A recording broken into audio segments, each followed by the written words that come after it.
பள்ளிக்கு மாணவர்களை அழைத்து செல்வது. ஒரு பள்ளியிலிருந்து பள்ளிக்கு மாணவர்களை அழைத்து செல்வது. இப்போ நாம் வந்து பிராகிராம பள்ளியினுடைய கட்டமைப்பையும் பிராகிராம பள்ளியினுடைய கல்வி செயல்பாடுகளையும் பிராகிராம பள்ளியில் இருக்கக்கூடிய அந்த மாணவர்களுடைய செயல்திறனையும் அறிவதற்காக பிராகிராம பள்ளிகளுக்கு வந்துள்ளது. நம்ம பள்ளிக்கூடம் ஊராட்சி ஒன்றிய நடுநிலைப்பள்ளி கொட்டாரப்பள்ளி. நடுநிலைப்பள்ளிங்கிறது 8வது வருடம் முடிஞ்சது.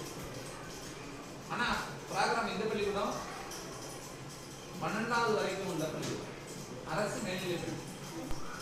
அப்போ இங்க வந்து 6ஆம் வகுப்புல இருந்து 12ஆம் வகுப்பு வரைக்கும் உள்ள பிள்ளைங்க இருப்பாங்க. அப்ப 6, 7, 8, 9, 10, 11, 12 7 பெரிய வகுப்புகள். அந்த 7 பெரிய வகுப்புகளுக்கு கிட்டத்தட்ட 40 ஆசிரியர்கள் இருக்காங்க. இப்ப நம்ம பள்ளியில 7 ஆசிரியர்கள் தான் இருக்காங்க. அந்த பள்ளிக்கூடத்துக்கும் நம்ம பள்ளிக்கூடத்துக்கும் ஒப்பிட்டு பார்க்கும் பொழுது 3 மடங்கு மிகப்பெரிய பள்ளிக்கூடம். அப்ப அந்த பள்ளிக்கூடத்தில் படிக்கிற கல்வியும் இந்த பள்ளிக்கூடத்தில் படிக்கிற கல்வியும் ஒப்பிட்டு பார்த்தோம்னா கல்வி ஒன்றாதான்.